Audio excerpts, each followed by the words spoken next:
So I put out a survey and got 107 responses back, and over 80%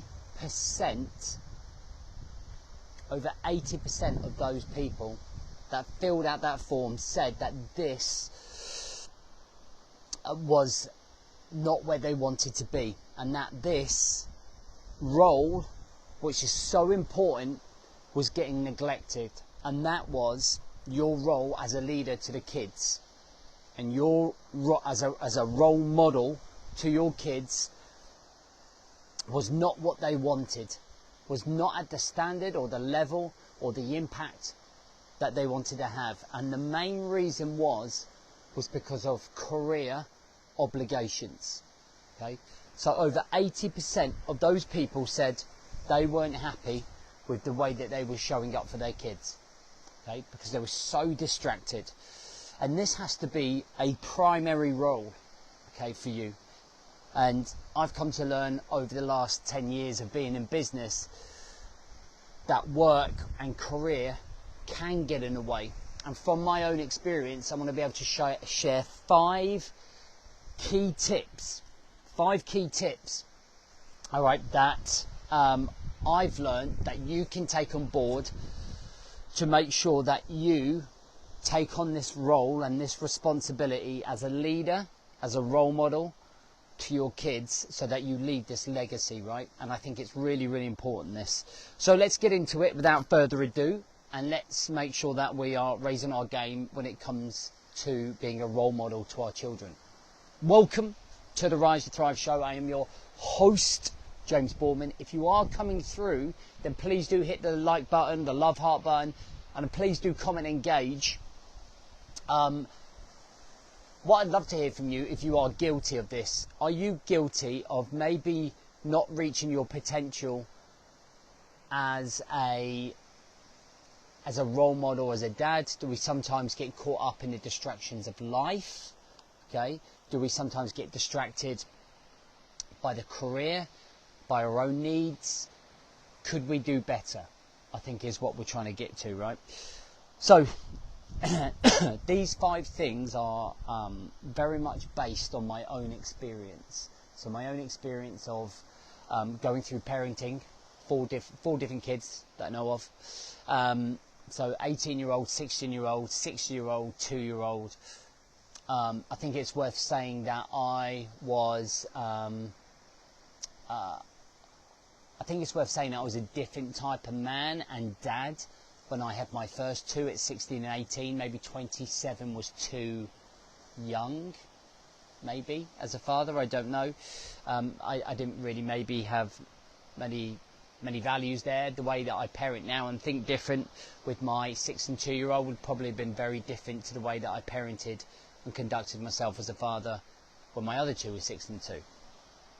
But either way, all of that experience, I think, has kind of led to this list of 5 things that I hope will give you value, will raise your self-awareness levels in terms of being a role model as a father.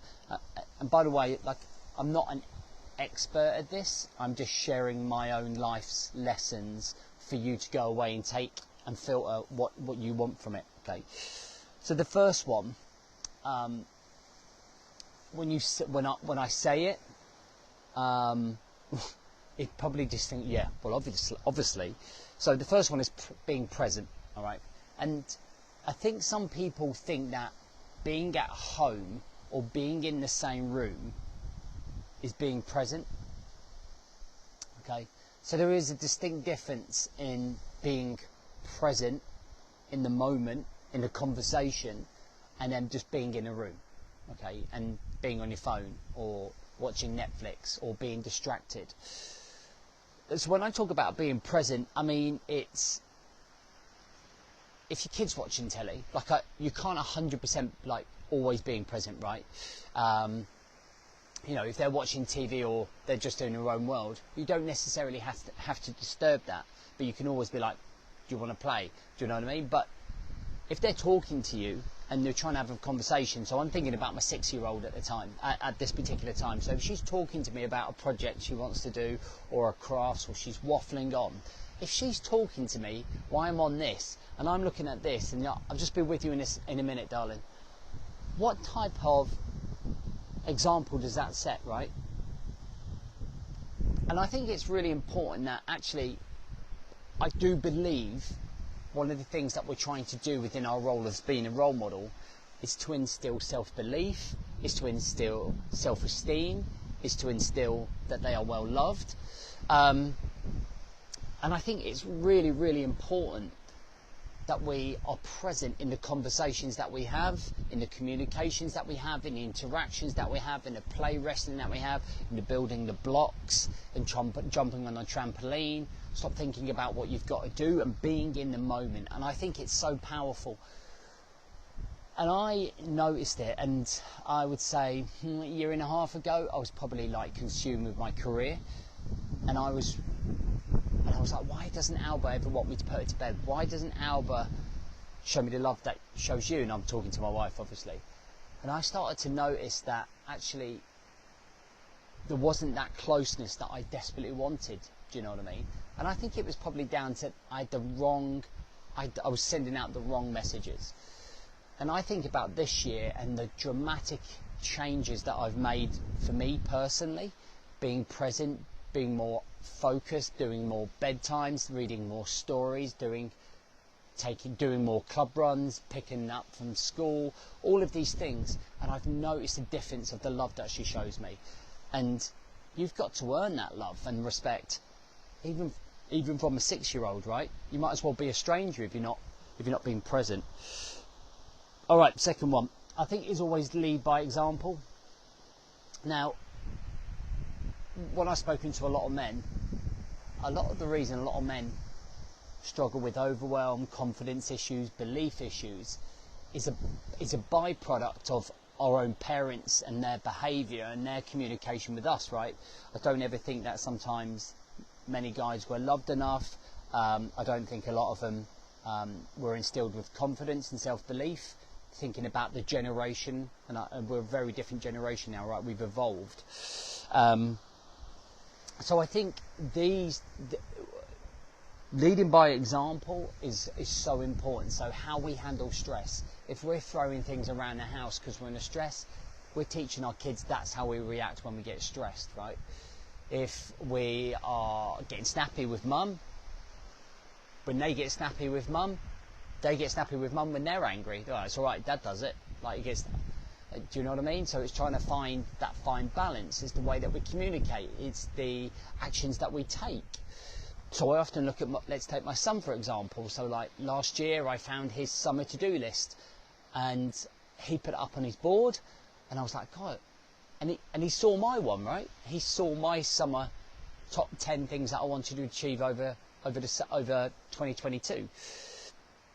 So he went away and did that, and they're always watching, they're always listening, they're always taking in things. So if they see us exercising, man, it makes them want to exercise. If we're talking passionately about our lives and we're respecting everyone else around us, then they're going to do that. If we're in the car, calling everyone whatever you call people in a car when they're getting cut up, then they think that's all right. So we'll try, listen, in the heat of the moment, I get it. Like, do you know what I mean? We all lose our temper. But I think we've got to almost make ourselves like that leader. So when we're leading people, we're always trying to remember, God, I'm trying to make a really good example. If we're really annoyed and we're stressed, get out the house so the kids don't see that reaction. You know, and if we're ever self-doubting ourselves and we're talking negatively about ourselves, we don't want the kids to listen to that, because what we're trying to instill, this is my own personal belief, by the way, like there's no right or wrong, there's probably different opinions here. But in our house, we try not to let the kids hear that, because we want to just instill confidence, self-belief, high self-esteem. Do you know what I mean? We want to be able to have that mindset so that we can the kids can rise above all of the negative chat. And even if they come up against confrontation when they're older, they believe in themselves that much that it doesn't matter what anyone else is saying.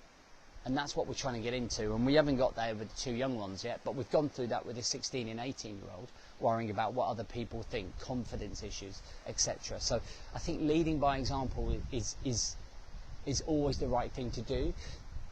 And it should be one of the triggers for you to want to show up at a higher level. Okay. Next one is communicate. You know, how I look at my 18-year-old and we have some great conversations. She's on holiday in a minute. We talk every day on FaceTime. We sat, you know, trying to get through to my 16-year-old boy is like trying to break out of prison at the minute.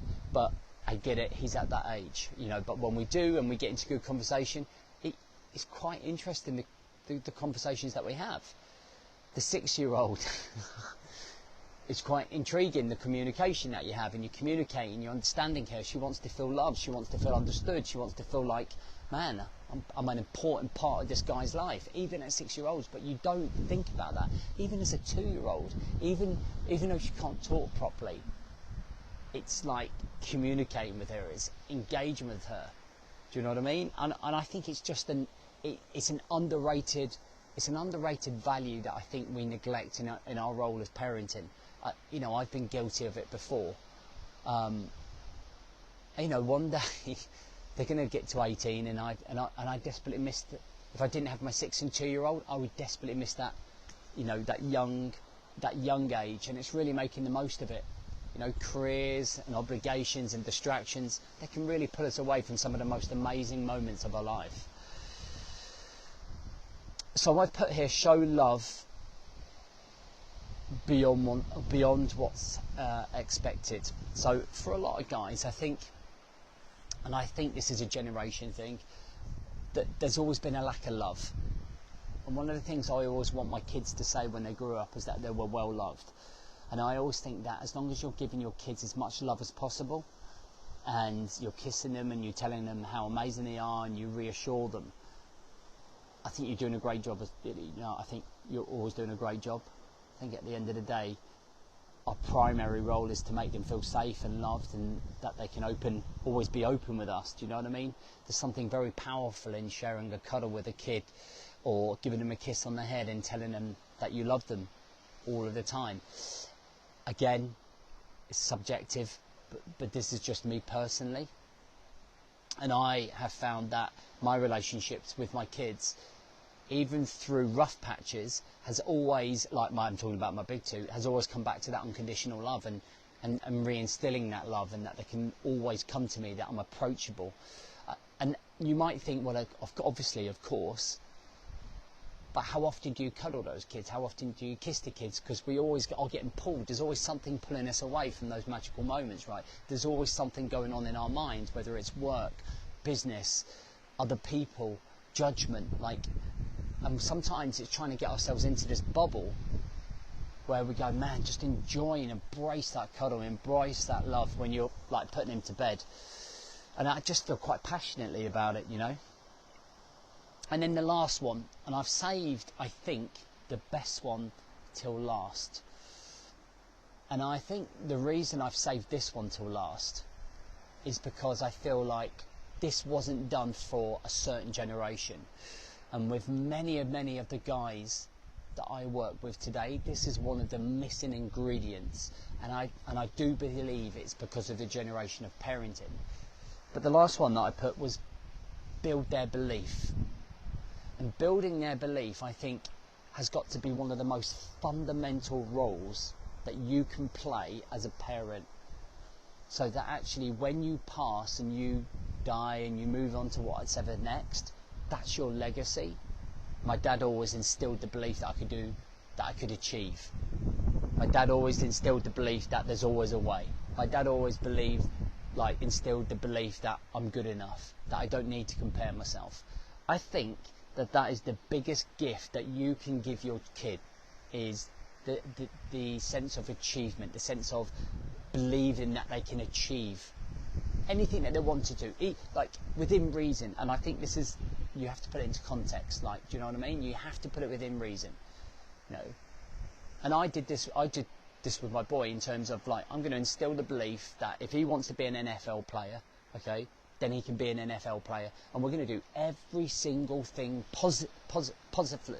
positively in the right direction to get him as close as he can to be there, okay? Because he might not be an NFL player, and he's certainly not showing the commitment right now to do that, and I'll put my hands up. But if I can turn around and say, dude, we need to be training 3 times a day, We need to be eating this. We need to be going here. We need to be doing that. Through the process, through building that belief, what I am doing is providing a process for this kid to be able to build himself and build himself up to something and put realistic standards on it. I always say to him, this might not happen, but let's have the belief that we can get as close to it as possible. And then if it doesn't happen, then it's the belief that we can go and set up a business together, that he can write a book, that he can do everything, right? That is the most important one of all. Because if they have the belief that they can go out there and they can do something, that is your legacy. That is your legacy. Whatever they achieve, the things that they achieve in life, their attitude, their mindset, their state of mind is instilled from you, which is why you have to lead you. And when you lead you, you lead them. When you're feeling sorry for yourself, when you're crying over spilt milk, when you're allowing work to distract you, when you're not showing up, when you're neglecting the gym, when you're making bad decisions, you are not in the right place to then instill belief. You have to be at the top of your game. Okay, some days we're not at the top of the game, but we have to remember the bigger picture, the legacy of what we're trying to achieve here with kids. Okay, high achieving family guys. And that's what we want to do. We want to pass that on that. And we don't want to force it on them. We're a coach. We're a mentor to them. That's what we do as we go through life and they get older. What I've come to learn is that I'm a mentor to my son. I'm a mentor to my older daughter, 16 and 18. And that becomes my role, right? They don't sit in a naughty step anymore. Instead, I'm trying to teach them like I teach you. Cool. That's all I got for you. All right. If you haven't already joined our Awaken Your Potential, you can. The link's in the description or a copy somewhere. Go and click on it. Learn how you can be your potential so that you can go and be a coach and mentor to the people that need you to be it. All right. Catch you soon, amigos. Oh, give me your #1 takeaway from the show in the comments below, whether on YouTube or Facebook or whatever.